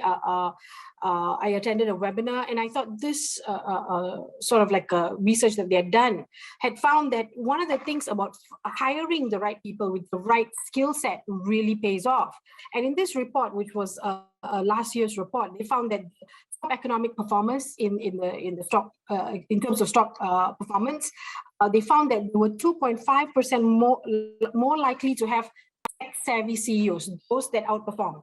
And so again, tech-enabled leadership is critical, not just for technology roles. I think people always think you need to have a good CIO, a good CDO or CTO, but no, it's having that tech-savvy C-suite means it's across. It's leadership, the senior management board, and that technology fluency, it's really what gives them that great appreciation of the intersection between how business functions and the promise of the new technology. And that is why, we feel, if because all these initiatives need to be driven from the top, and there's definitely something in it. There's a huge payoff in doing it, and why we're pushing for all these different initiatives to come across. Now, in terms of what we are doing in the next slides, I think what I'm going to share is what have we done. Okay, looking at all these research, survey, and basically all the way the industry is moving and developing, there are a few things, a number of actions that we have taken. I think number one is we've collaborated with the Center of Applied Data Science to kick off an industry-wide data maturity assessment late last year. And in that assessment, we're going to look at where companies are within the industry. So I think we've kicked off the life industry. We're going into Takaful, probably start with General later. We're still in talks with them. The idea is, how do we look at the industry, assess them based on 6 key dimensions, which are fundamental in terms of whether a company is a data-driven organization or not, which is strategy, organization, talent, technology, data, and analytics, as you see on your screen. Now, the idea is the aim, of course, is, once they've done the assessment, they get the report, they're able to see where to focus their investment, which are the right areas, and to accelerate innovation, and to operate with, again, to enhance their efficiency, ensure competitiveness and sustainability with the help of data. So I think this is something that we are really looking forward to. I think the first cut, I think, of the report, though, I think it's, you correct me if I'm wrong, sometime in March. I think we're going to go to the industry to present maybe in May, and we look forward to that because the report will give them detailed explanation on all dimensions in terms of their strength, their areas for improvement, together with recommendations in terms of how do you address those gaps. And for industry bodies like MRI as well as the association, how do we craft industry interventions to promote modernization and development of the industry and support them as they move forward, which is really critical. If we look at the next slide, another big initiative that we've launched, which kickstarted also last year, was the Innovation in Insurance series. We did a whole round of a slew of, roundtables. I know CADS participated in it as well. Webinars, we've gotten industry professionals access into the eFintech school. We've also launched a white paper that captures all that insights, and it culminates with the hackathon, the Insurance Innovation Hackathon that's running actually right now. We are doing sort of like the precursor to it, and the hackathon starts on the 31st of March right up to the 10th of April. It's the first of its kind for the industry, and the whole idea is, how do we make the aim or the objective of the hackathon again is to, of course, to generate crowdsource ideas, build minimum viable products, and solve these key pain points in the industry, create greater awareness about problem statements and collaboration. I think that's something that, collaboration is definitely the way forward. It is actually the way today as well, but more can be done in this front. So one of the, for example, I give you an example of a problem statement that we have for the hackathon, such as for promoting inclusion. So how can participants leverage emerging digital technology to capture greater data and information to enable offerings for traditionally excluded risks? Example, customers with pre-existing health condition. So these are examples of how we want to, again, crowdsource ideas, hopefully from the brightest and the best and the brightest, to give us ideas about how we can leverage data in order to be more inclusive, to be more competitive, and that's the aim of the hackathon. I think there's about 100,000 worth of prizes and awards that are up for grabs in this hackathon. So we are really excited for this hackathon to happen. And I think right now we've got Microsoft on board as a supporting partner, as well as Cybersecurity Malaysia and a few other government agencies as well. And we're really excited for what's happening with that hackathon and how that's going to evolve. Now, if we look at the next slide, recently Bank Negara Malaysia released the financial sector blueprint for 2022 to 2026, and you can see on your screen is the evolution of jobs and skills, and they call for a future skills framework to be developed as an industry-led initiative. Now, as the country's digital economy continues to expand, and acceleration of digital transformation in the financial sector, there's a growing need for the workforce to have a strong digital skills and acumen, and the need to prepare all the stakeholders to start taking the necessary steps to prepare for that future. And if we look at the next slide, so because of that, I think one of the things that we embarked on, because of all the forces of change that are happening, and we need the workforce to quickly adapt, companies to adapt to this new operating environment, which is why in the next slide, you will see that we have embarked on a research to understand the changes that are taking place in the industry, how roles are evolving over the next 2 to 3 years, and for example, which areas, which departments, what skill sets are going to be most affected, and how do we prepare the industry for that? And the whole idea is, with these insights, we will be able to formulate strategies going forward to build bench strength, recalibrate the workforce, towards new and emerging roles, hire the right talent, and ensure an orderly transition of the workforce. I think that's something that I think as responsible employers and as industry bodies, I think it's really important for us to do, to prepare. And I think that's what we've kickstarted, so that research is in progress right now. And again, the data will fuel our strategy going forward. And in the next slide, and in terms of MRI, we are a qualification body, a training provider.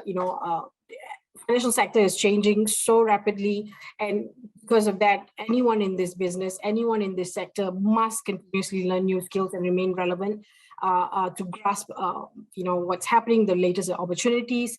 And as you can see, because of that, we've had to adapt as well. We've embedded digital data-related skills, leadership in our qualifications, in our certifications. We partnered with CADS to offer our professional qualification students access to their skills assessment, which is really key. And the skills hub that we're doing, we're also looking at building it for technical skills as well as leadership skills as well.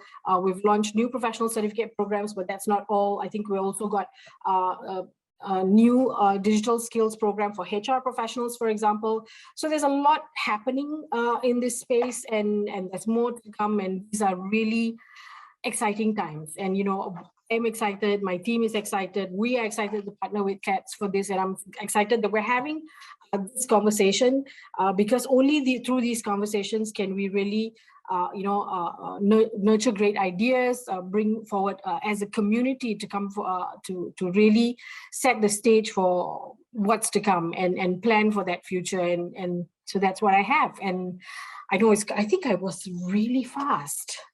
I think I was. I'm sorry, Nisa. I'm sorry, Pacha. But I've covered everything. I thought I was going to take forever. Okay. But, yes, I'm done. Thank you very much, Shalini. Thank you. Very clear, so don't worry. Awesome. So do we have any questions from the audience? Question once, question twice, question twice. That means you did very well and everyone okay. Good. Thank you very much, Shalini, for the presentation. You were good. Yeah, Pacha said you were very, very good, of course. So we are now at the end, at the tail end of the program, and I would like to extend the closing remarks to Sharili Akstreet, founder and Chief Executive Officer of Center of Applied Data Science, to share a few words.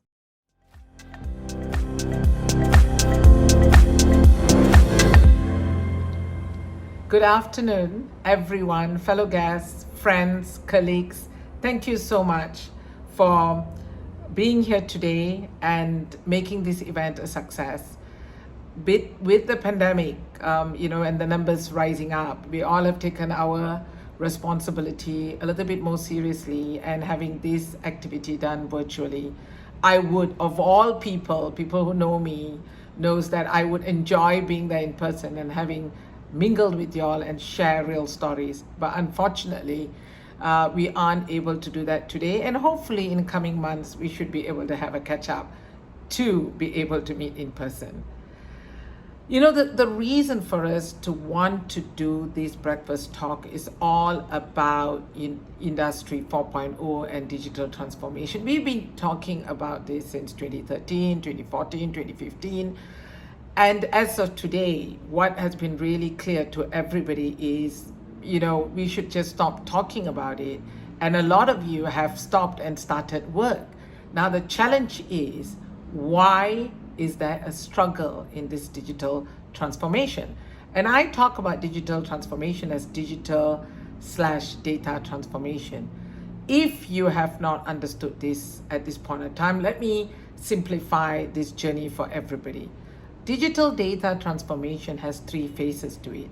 The first phase that every company goes through is about optimizing their internal process. So you invest a lot of digitizing documents, buying technology that can actually digitize processes. And then the second phase of a digital data transformation, you hear a lot about websites and apps where you can push your product right in the face of the consumers. And the third phase, which is the most important phase of a digital data transformation, is where you get to know your consumers before they even know what they want, where you will be, as an enterprise, think of new business models in the company and how do you run your organizations more efficiently.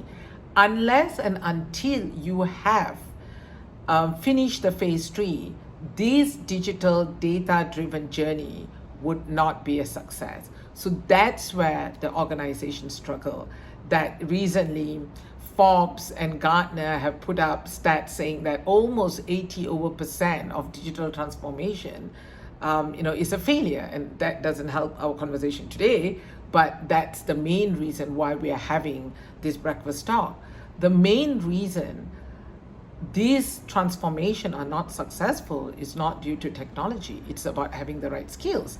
And a lot of us feel that if we hired the data scientists from that company who is your competition, that will solve, I tend to say, world hunger that we are facing. No, the part that we have figured out, and the companies have been very successful by doing this, and you could have an insight to is to create a data literate workforce. So very often CHROs are the afterthought of a transformation, and today they become the central point of all transformation. And more so, they get beaten up for not getting the right resource, not quick enough, not fast enough, not lucrative enough, and name it, right? So the whole digital transformation, you need to look internally. Domain experts comes from your own organizations. It's not sustainable just to poach and take people from outside when you have tens of thousands of employees that you need to save jobs. So we have figured out, along with all the other industries out there, that had a head start, and it's still not too late for you to understand how do you bring your workforce to a level that you call it a data literate workforce. We have been recently named among, in Gartner, among the top 10 companies, and the only company in ASEAN that has been doing innovative work on data literacy, along with the giants of Coursera, Udemy, SoftScale, to mention a few.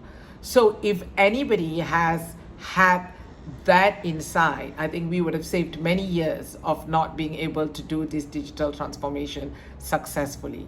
It is a $1.3 trillion industry, this digital transformation, and the failure rate is at 85 to 90%. So can you imagine that's almost $900 billion down the drain that we're looking at.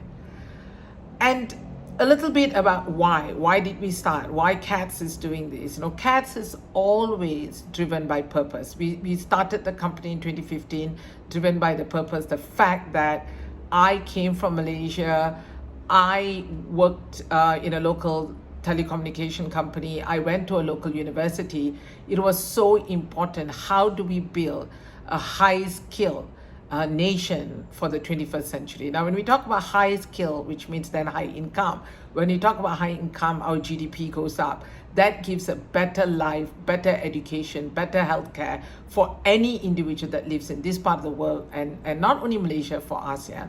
So when we are driven so much by this, and this is why we think that companies need to step up and understand saving jobs at the same time building up the economy of the workforce in this part of the world.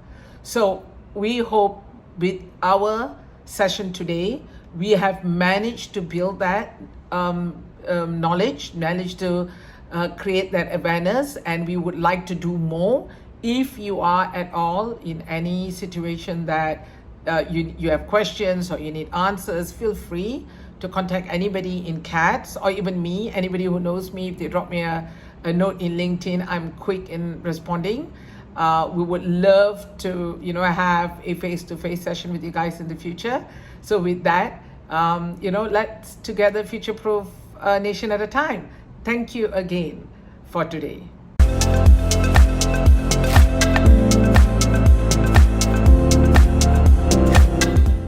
Thank you, Sharala Extreet. So let me take a moment here to thank everyone for your time to join our roundtable this morning, and of course to all our speakers for the brilliant sharing and for the time to share insights with us. We hope all of you benefited from the session and make new connections along the way.